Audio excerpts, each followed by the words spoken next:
મારી પરીક્ષાના પરિણામ આવવામાં હજુ 2 મહિના બાકી હતા. હું ઘરે જ ફ્રી હતો. દરરોજ સવારે કોલેજ જતો અને સાંજે જીમ. છેલ્લા 4 વર્ષથી આ જ રૂટીન ચાલતું હતું. એક દિવસ હું ઘરે હતો અને મારી માં કોઈને ફોન પર વાત કરતી હતી. લાગતું હતું કે કોઈ ઘરે આવવાની વાત ચાલે છે. થોડા સમય પછી માં મારી પાસે આવી અને બોલી, તને રેલવે સ્ટેશન સુધી જવું પડશે. તારા મામા અને મામી ઇન્દોરથી આવી રહ્યા છે. ટ્રેન 1 કલાકમાં આવી જશે. મેં પૂછ્યું, મારા મામા અને મામી તો કોઈ નથી ને, પછી આ કોણ છે? માએ કહ્યું, તેઓ અમારા દૂરના રિશ્તેદાર છે. તારા મામા લાગે છે, અમારા ઘરે ક્યારેય આવ્યા નથી અને તું તેમને ક્યારેય જોયા નથી. જૂનનો મહિનો હતો અને ગરમી ખૂબ વધી ગઈ હતી. હું તૈયાર થઈને સ્ટેશન તરફ નીકળી પડ્યો. અડધા કલાકમાં સ્ટેશન પહોંચી ગયો અને પ્લેટફોર્મ પર ઇંતજાર કરવા લાગ્યો. માએ તેમનો ફોન નંબર આપ્યો હતો. ટ્રેન આવી તો હું ભીડમાં તેમને શોધતો રહ્યો. પછી ફોન કર્યો તો તેમણે કહ્યું કે તેઓ સ્ટેશનની બહાર આવી રહ્યા છે. હું બહાર ગયો અને ઇંતજાર કર્યો. થોડી વાર પછી એક સ્ત્રી અને પુરુષ આવતા દેખાયા. ફોન કર્યો તો તે જ મામા હતા અને મામી તેમની પાછળ આવતા હતા. હું તેમની પાસે ગયો. મેં નમસ્તે કરીને કહ્યું, હું હેરી છું. મામી મારી આંખોમાં જોઈને બોલી, તું બલદેવનો દીકરો છે ને? મેં હામીનો રંગ સાવળો હતો પણ ખૂબ જ આકર્ષક અને સુંદર હતી. તેણે ટાઇટ જીન્સ અને ટોપ પહેર્યું હતું. મામા તેમનો સામાન ઉપાડીને પાછળ આવતા હતા. મામીના હાથમાં મોટો બેગ હતો તો મેં તે લઈ લીધો અને ચાલવા લાગ્યા. ઘરે પહોંચ્યા ત્યારે માં ખૂબ ખુશ દેખાતી હતી. અમે બધા બેસીને વાતો કરવા લાગ્યા. મારું ધ્યાન વારંવાર મામી તરફ જ જતું હતું. મારા મનમાં મેં નક્કી કરી લીધું હતું કે મામી સાથે વાત કરીને જ રહીશ. છોકરીઓના મામલામાં મારી કિસ્મત હંમેશા સારી રહી હતી.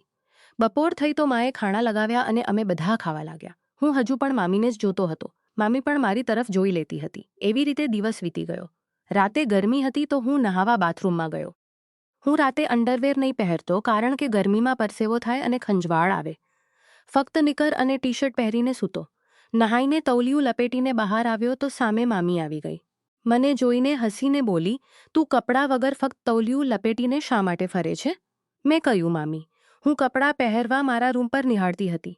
હું રૂમમાં ગયો અને નિકર તથા ટી શર્ટ અલમારીમાંથી કાઢવા લાગ્યો.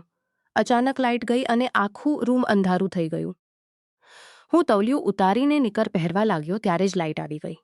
મેં જોયું કે મામી રૂમને નિકર પહેર મારી તરફ જોઈ રહી હતી. હું નગ્ન ઊભો હતો. તેમને જોઈને મને કંઈક થવા લાગ્યું. મામી મારી તરફ, હું તેમને જોઈ રહ્યો હતો. 15 સેકન્ડ જોઈ રહી હતી અને મારી તરફ જોઈ રહી હતી અને હું હસીને અંદર આવી. પોતાનો બેગ ખોલીને તૌલિયું અને કપડાં કાઢ્યા અને મારી તરફ હસીને બાથરૂમ તરફ ચાલી ગઈ. મારું હૃદય ઝડપથી ધડકતું હતું. હું જલ્દીથી કપડાં પહેરીને ડ્રોઈંગ રૂમમાં ટીવી જોવા બેઠો. ત્યારે જ મામી બહાર આવી. ગુલાબી રંગનું નાઇટ સૂટ પહેરીને મસ્ત લાગતી હતી. નાઇટ સૂટ નીચે થોડું શોર્ટ હતું. મામી મારી પાસે આવીને બેઠી અને વાતો દેખાતા હતા. મામી મારી પાસે આવીને બેઠી અને વાતો કરવા લાગી. ત્યાં જ મારા પપ્પા બહારથી આવી ગયા. મેં મામીને કહ્યું કે કદાચ પપ્પા આવી ગયા છે. પછી અમે ત્રણેય ડ્રોઈંગ રૂમમાં વાતો કરતા રહ્યા. મારું પર નહોતું, ફક્ત મામી પર હતું. મામી પણ મારી તરફ જોઈ રહી હતી. થોડી વાર પછી ખાણા ખાધા અને હું છત પર ટહેલવા ગયો. મામા પપ્પા સાથે વાતો કરતા હતા અને મામી સાથે. થોડી વારમાં મામા અને પપ્પા બહાર ચાલી ગયા અને હું છત પર હતો. ત્યારે મામી ઉપર આવી. મેં કહ્યું, કંઈ નહીં, આમ જ ઠેલું છું. પછી મામી મારા અભ્યાસ વિશે વાતો કરવા લાગી. હુંથી મામની પાસે ઊભો હતો. મારી હાલત ખરાબ થઈ ગઈ હતી. હું પોતાને છુપાવવા માટે એક તરફ ફરી ગયો. તેમણે પૂછ્યું, શું થવા માટે એક તરફ ફરી ગયો. તેમણે પૂછ્યું, શું થયું મારા પ્યારા હેરી? મેં કહ્યું, હવે તમે મને પ્યારા હેરી શા માટે કહો છો? તારી માં મારી સાથે ફોન પર તારા વિશે વાત કરતી રહેતી હતી. મેં કહ્યું, મામી, મને માફ કરજો. તેમણે પૂછ્યું, માફી શા માટે માગો છો? મેં કહ્યું, જ્યારે લાઇટ ગઈ હતી ત્યારે મેં વિચાર્યું કે જલ્દી કપડાં બદલી લઉં. દરવાજો બંધ ન કર્યો અને અચાનક લાઇટ આવી ગઈ અને તમે આવી ગઈ. મારી વાત સાંભળીને મામી હસી પડી. પછી બોલી, મામી સાથે શું શરમાવું? મામી ધીરે ધીરે મારી સાથે ખુલતી જતી હતી. મેં તેમના લગ્ન વિશે પૂછ્યું તો તેમણે કહ્યું કે તેમના લગ્ને 2 વર્ષ થયા છે. તેઓ ઇન્દોરમાં નોકરી કરે છે પણ કામ સારું નથી ચાલતું. તેથી તારા પપ્પા પાસે આવ્યા છે. બાળકો વિશે પૂછતા તેમણે વાત બદલી દીધી. મામીએ મારો ફોન નંબર લીધો. તેમણે કહ્યું, તારા ખભા પર જે ટેટુ છે તે મને ખૂબ પસંદ છે. મને તે જોવું છે. મેં કહ્યું, તેના માટે મારે ટી શર્ટ ઉતારવું પડશે. તેમણે કહ્યું, ઉતારી દે. તું શા માટે શરમાઈ રહ્યો છે? મેં ટી શર્ટ ઉતારી દીધી. મામી મારા ખભા પરના શેરના ટેટુને જોતી હતી અને તેના પર હાથ ફેરવતી હતી. તેમનો સ્પર્શ મને અંદરથી બેચેન કરતો હતો. માનો અંદર કરંટ દોડતો હોય. તેમણે કહ્યું, તારું શરીર તો ખૂબ ચુસ્ત અને દુરુસ્ત છે. તું જીમ જાય છે શું? મેં કહ્યું, હા. તેમણે કહ્યું, તારું ટેટુ ખૂબ સુંદર છે. તારા પર ખૂબ સારું લાગે છે. મામી મારી નજીક એવી રીતે ઊભી હતી, જાણા પર ખૂબ સારું લાગે છે. તેમની આંખોમાં મને અલગ જ આકર્ષણ દેખાતું હતું. મન કરતું હતું કે તેમના હોઠ પર ચુંબન કરી લઉં, પણ હું એવું ન કરી શકતો. મામી, હવે હું ટી શર્ટ પહેરી લઉં છું, મેં કહ્યું. પણ જો તું મને એકલામાં પૂનમ બોલાવવા માંગે તો બોલાવી શકે છે. મેં પૂછ્યું, એવું શા માટે? તેમણે કહ્યું, માં પૂનમ બોલાવવા માંગે તો બોલાવી શકે છે. વાત એટલી જ છે કે મારા લગ્ન થઈ ગયા છે. મેં કેટલી જ છે મારા લગ્ન કહે નહીં તો હું પણ તારી જેમ હજુ અભ્યાસ કરતી હોત અથવા કોઈ સારી નોકરી કરતી હોત. મેં કહ્યું, ઠીક છે પૂનમ, પણ બધાની સામે હું મામી જ કહીશ. એવી રીતે ઘણા દિવસો વીતી ગયા. અમે વારંવાર બેસીને વાતો કરતા. એક દિવસ મામીએ મને પૂછ્યું, તારી કોઈ ગર્લફ્રેન્ડ છે શું? મેં ના પાડી.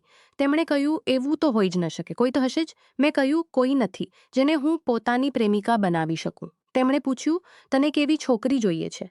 મેં કહ્યું, તમારા જેવી. તેમણે જોરથી હસીને કહ્યું, તો હસી પડ્યો. બનાવી લે પછી. તમારું નાઇટ સૂટ ખૂબ હસી પડ્યો. મેં કહ્યું, તમારું નાઇટ સૂટ ખૂબ મસ્ત લાગે છે. હું તને નીચે બતાવીશ. મેં કહ્યું, ઠીક છે. પણ માએ નીચે બોલાવવા માટે અવાજ કર્યો. ચા પીવાનો વખત થઈ ગયો હતો. અમે બધા જ એક સાથે ચા પીવા બેઠા. મામી મારી સામે જ બેઠી હોય છે. થોડું નીચે વળીને જોયું તો મારા પગ નીચે કંઈક ટચ થઈ રડતી હતી. મેં પણ તેમના પગને સહેડવાનું શરૂ કર્યું. મામી માગને સહેડવાનું શરૂ કર્યું. મામી મારી તરફ જોઈને હસવા લાગી. પછી બધા પોતપોતાના રૂમમાં ચાલી ગયા. પછી મને તેમનો થોડો સામાન મારા રૂમમાં પડ્યો હતો. મામી મારી સામે ખુરશી પર બેઠી અને લગાતાર મારી તરફ જોઈ રહી હતી. કદાચ તેઓ મારી નજીક આવવા માંગતા હતા, પણ હું હજુ કંઈ કરી શકતો નહોતો. કારણે પોતાના બેગમાંથી સામાન કાઢવા લાગ્યા. મામી પોતાના બેગમાંથી સામાન કાઢવા લાગ્યા અને મને પોતાના કપડાં બતાવવા લાગ્યા. તેમના શોર્ટ્સ, જીન્સ, નાઇટ સૂટ અને મિની સ્કર્ટ ખૂબ મસ્ત હતા. તેમણે કહ્યું, એકવાર પહેરી સ્કર્ટ પણ પછી નહીં પહેરી. મેં આમ જ પૂછી લીધું, મામા કંઈ કહેતા નથી? તેમણે કહ્યું, અરે ના, તેઓ જાતે કહે છે કે જે દિલ કરે તે પહેરો. થોડી વાર પછી મામા અને પપ્પા બહાર ચાલી ગયા. મામીની ઉંમર મારાથી થોડી જ વધુ હતી, પણ તેઓ મારાથી ઓછી ઉંમરના લાગતા હતા. મારું ધ્યાન અંડરગાર્મેન્ટ પર ગયું. મેં મજાકમાં કહ્યું, શું નંબર છે? તેમણે હસીને કહ્યું, લખેલું છે જો લે.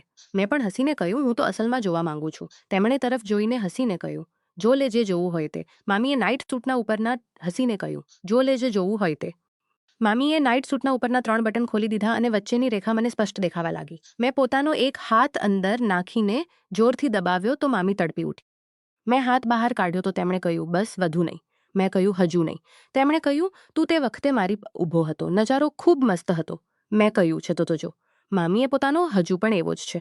તું જોવા. મેં હાથ ઘસવા લાગ્યા. તેમણે કહ્યું, હાથ અંદરની તરફ કરીને હાથ ઘસવા લાગ્યા. તેમણે કહ્યું, હેરી, આ તો લાજવાબ છે. મેં કહ્યું, સામેથી જો. તેમણે ફરીથી સામે બહાર કાઢ્યું અને તેને જોતા રહ્યા. અમે બહાર આવ્યા તો જોયું કે મામાએ દારૂ પી રાખ્યો હતો. મને આશ્ચર્ય થયું કે મામા હવે દારૂ પીએ છે. મા બોલી, ઘણો સમય થઈ ગયો છે. તો બધા સૂવા ચાલી ગયા. મામા અને મામી બંને મારા રૂમમાં સૂવા ચાલી ગયા. મા અને પપ્પા પોતાના રૂમમાં ગયા અને હું ડ્રોઈંગ રૂમમાં લેટ ગયો. મેં પૂનમને ફોન પર એક મેસેજ કર્યો અને તેણે તરત જવાબ આપ્યો. મેં કહ્યું, જ્યારે મામા સૂઈ જાય ત્યારે મારી પાસે ડ્રોઈંગ રૂમમાં આવી જજો. તેણે કહ્યું કે મામા દરરોજ દારૂ પીને આવે છે. તેમની સાથે યોગ્ય રીતે વાત પણ નથી કરતા, ફક્ત નશામાં રહે છે. 2 વર્ષ થયા છે. લગ્નને પણ પ્રેમનો એક પળ પણ તેમની સાથે વિતાવ્યો નથી. પૂનમે મને તેમના અને મામાના રિશ્તા વિશે બધું કહી દીધું. પૂનમે કહ્યું, હું તને એક વાત કહું. મેં કહ્યું, હા બોલો. તેણે કહ્યું, હું તને પસંદ કરવા લાગી છું. જાણું છું કે આદુ, હું તને પસંદ કરવા લાગ્યો છું. તારા મામાએ આ જ ખોટું છે, પણ ખબર નથી ક્યારે પ્રેમ નથી કર્યો. તેઓ ફક્ત દારૂના ક્યારે પ્રેમ નથી કર્યો. મેં કહ્યું, કોઈ વાત નહીં. હું તને ભરપૂર પ્રેમ કરીશ, પણ તું જાણે છે હું તને ભરપૂર પ્રેમ કરીશ, પણ તું જાણે છે કે અમારો શું રિશ્તો છે. તેથી આ વાત કોઈને ખબર ન પડે. પૂનમે કરતાં કરતાં રાતના ઘણા વાગી ગયા હતા. પૂનમે કહ્યું, હું તારી પાસે આવી રહી છું. મેં કહ્યું, આવી જા. તેણે બહાર આવીને મા અને પપ્પાના રૂમનો દરવાજો બંધ કરી દીધો.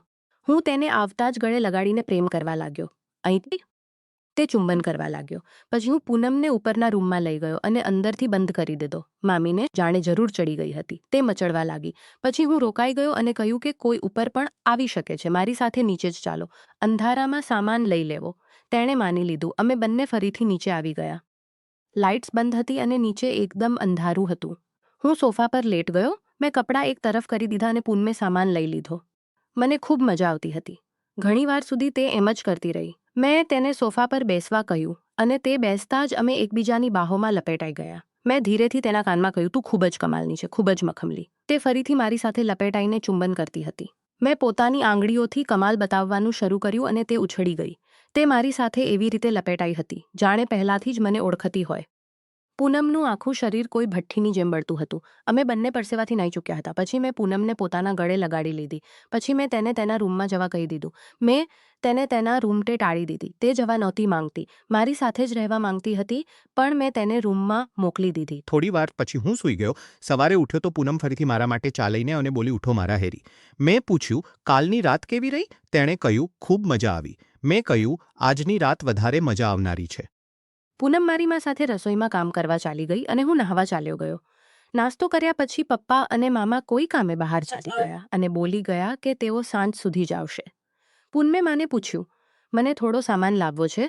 ઘરમાં ફક્ત અમે થોડો સામાન લાવવો છે તો શું હું હેરીના સમયે ઘરથી નીકળી ગયા. પૂનમે ટાઇટ જીન્સ પહેરી હતી અને ડીપ નેકનું ટોપ પહેર્યું હતું. મેં પૂનમને પૂછ્યું, તને શું લેવાનું છે? તેણે કહ્યું, મને તારી સાથે બસ દિવસ વિતાવવો હતો તો સામાનનું બહાનું કર્યું. મેં કહ્યું, ચલો પછી ક્યાંક ફરવા ચાલીએ. હું ગાડીને ઘરથી ઘણું દૂર કાચા રસ્તા પર લઈ ગયો. ગાડી રોકી દીધી અને પૂનમ સાથે વાતો કરવા લાગ્યો. મેં તેને રાતવાળું કામ કરવા કહ્યું તો તેણે તરત જ કામ શરૂ કરી દીધું. પૂનમ મજાથી કામ કરવા લાગી અને હું આનંદમાં ખોવાઈ ગયો. તેના હોઠમાં જાદુ હતો. રાતે પણ જ્યારે તે મારું કામ કરતી હતી કે 5 મિનિટમાં જ મને સુકૂન મળી ગયો હતો. હું મોટી મુશ્કેલીથી પોતાને કંટ્રોલ કરી રહ્યો હતો. પૂનમ પોતાનું કામ કરવામાં લાગી હતી અને મારા મોંમાંથી અવાજ નીકળવા લાગ્યો હતો. હું પૂરો મજા લઈ રહ્યો હતો. પછી મેં વિચાર્યું કે મારો મજા જલ્દી ખતમ થઈ જશે. પછી હું પૂનમ સાથે રમવાનું શરૂ કર્યું. મેં પોતાના હાથનો જાદુ તેના ખભા નીચે બતાવ્યો અને તેણે પોતાનો જાદુ મોંથી બતાવ્યો. તેની લાલચી જીભ તો કમાલની હતી. પછી મેં તેને ઉપર ઉઠાવી લીધી. તે પાગલ થઈ ગઈ હતી. મેં તેને કહ્યું, ચલો ક્યાંક ચાલીએ જઈને હું તારી સાથે અંજામ આપીશ. પછી મેં તારી સાથે આ કામને અંજામ આપીશ. પછી મેં પોતાના એક મિત્રને ફોન કર્યો. હું પૂનમને મિત્રના ઘરે લઈ ગયો. મિત્રને સાંજ સુધી ઘરથી બહાર મોકલી દીધો. મિત્ર ચાલી ગયો. મેં રૂમને અંદરથી બંધ કરી દીધો અને પૂનમને આઝાદ હતા દરેક વસ્તુથી. પૂનમે પોતાનું કમાલ બતાવવાનું શરૂ કર્યું. આ પર મેં પણ તેને તેની જેમ ખુશ કરવાનો પ્રયાસ કર્યો. પૂનમ પણ જોરથી કામમાં લાગી ગઈ હતી. અમે અમારું અસલી કામ શરૂ કર્યું. તે દર્દથી તડપતી હતી. પછી તે ધીરે ધીરે ઇધર ઉધર થવા લાગી. તે મારો પૂરો સાથ આપતી હતી. અમે બંનેની અવાજો આવતી હતી. તેણે ધીરેથી મારા કાનમાં કહ્યું, બસ એટલો જ દમ બચ્યો છે શું? મને તેની વાત સાંભળીને ગુસ્સો આવ્યો. તેની બાજુમાં લેટ. મેં પોતાના કામથી મુક્ત થયા પછી તેની બાજુમાં લેટથી કર્યું અને એક જોરદાર ધક્કા સાથે પથારીના કિનારે પડી ગયો. હું ખૂબ જોરથી હસ્યો. મારી સાથે જ પૂનમ પણ હસવા લાગી. પૂનમ ઊભી થઈ અને મને ચુંબન કરતી રહી અને મારી મસ્તી ખૂબ ખુશ હતી. અમે ઘણીવાર સુધી એમ જ એકબીજા સાથે પડ્યા રહ્યા. પૂનમ સાથે વખત વિતાવ્યા પછી અમે બજાર ગયા અને પછી સાંજે ઘરે પાછા આવ્યા. ઘર પર રાતે જ્યારે પપ્પા અને મામા આવ્યા ત્યારે તેમણે કહ્યું છે, અને હવે તેઓ અમારી સાથેનું પોતાની ઓફિસમાં નોકરી આપી છે. બીજી તરફ પૂનમ ખુશ રહેવા લાગી હતી. મને દરરોજ માટે પૂનમ મળી આવ્યા જશે. મને તો આનંદ થયો. બીજી તરફ પૂનમ મળી ગઈ હતી. વર્ષો વીતી ગયા. મને ખૂબ સારી નોકરી મળી અને લગ્ન પણ થઈ ગયા. પણ પૂનમ સાથેની તે ગુપ્ત મુલાકાતો અને યાદો લગ્ન પણ થઈ ગઈ હતી. જો કે લગ્ન પછી મેં સમજી લીધું કે આ રીતે ચાલુ રાખવું યોગ્ય નથી. મામા અને મામી પોતાના જીવનમાં સ્થિર થઈ ગયા હતા. હું મારી નવી જિંદગીમાં વ્યસ્ત થઈ ગયો. ક્યારેક ક્યારેક જૂની યાદો આવતી, પણ હું જાણતો હતો કે સાચા સંબંધોમાં પ્રતિબદ્ધતા અને વિશ્વાસ જ જીવનને અર્થપૂર્ણ બનાવે છે. તે ગુપ્ત મસ્તીઓએ ક્ષણિક આનંદ આપ્યો, પણ સાથે જ એક ભાર પણ રાખ્યો. આજે હું સમજું છું કે જીવનમાં આવા લાલચોને વશ થવાથી સંબંધોમાં તિરાડ પડી શકે છે અને સાચું સુખ તો પારદર્શક અને વફાદાર સંબંધોમાં જ હોય છે.